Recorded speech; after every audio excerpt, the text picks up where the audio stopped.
سلامونه نیکې هیلې مې ومنئ. زما سیولر زما نن د یو ښکلي بل اپلیکیشن د معرفي سره ستاسو په خدمت کې نن غواړم چې یو بل اپلیکیشن درته معرفي کړم. دا اپلیکیشن سره تاسو کولی شئ چې د خپل موبایل ټول مشخصات وګورئ.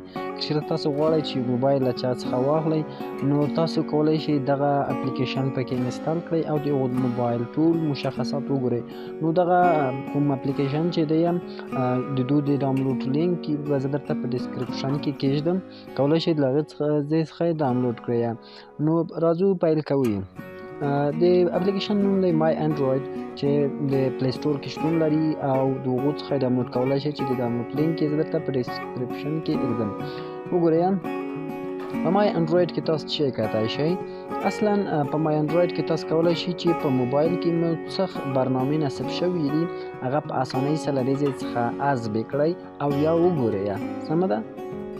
کومې برنامې چې کې نصب شوي کولی شئ هغه حذف کړئ او یا هم کولی شئ هغه وګورئ. وګورئ دلته شمیر لیکل شوی دی چې څومره برنامې اوس زموږ په موبایل کې نصب شوي دي.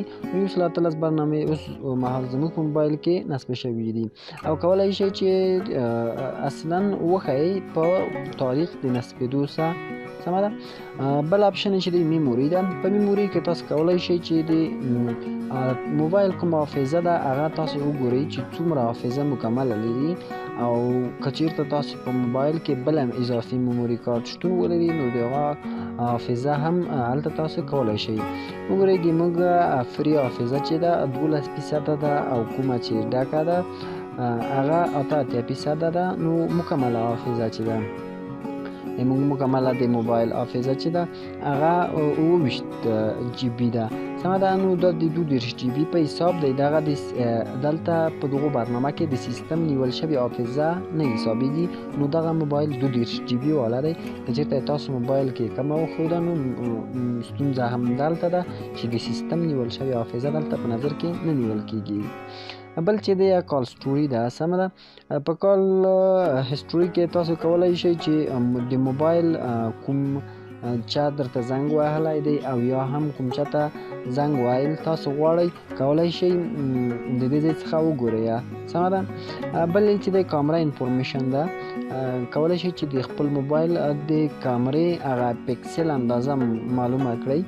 د مای د بک کامره چې ده 14 پکسله ده میګا پکسل ده او د فرانټ یا د مخه کومه کیمره چې ده هغه 4.9 پکسله ده. بله ښکلا چې دا لري کولی شئ تاسو د خپل موبایل انټرنیټ په دې کې چک کړئ، خو دا په هغې وخت کې تاسو چې کولی شئ چې کله د تاسو ډیټا آن وي یا هم فعال وي انټرنیټ مو. سکرین سایز دی. کولی شئ چې د خپل موبایل سکرین سایز پکې وګورئ. سمه ده؟ نو 15.7 انچه د موبایل سکرین ده. تاسو کولی شئ چې د خپل سکرین کوالټي کې وګورئ. سمه ده؟ چې کومه کوالټۍ والا دی. سمه ده؟ نو وګورئ لو تر ټولو نه ښکته ده. نو د ما اکسترا های ده، یعنې هغه لوړه هم نه ده، لوړه چې ده اکسترا های ده. بله خوبي چې لري هغه انډراید ورژن دی چې د ما لالیفاف 9 ورژن دی. نو تاسو کولی شئ خپل وګورئ چې څومره لوړ ورژن لري. نو همداسې تاسو کولی شئ چې د خپل موبایل موډل او د هغو نوم په دغه برنامه کې وګورئ.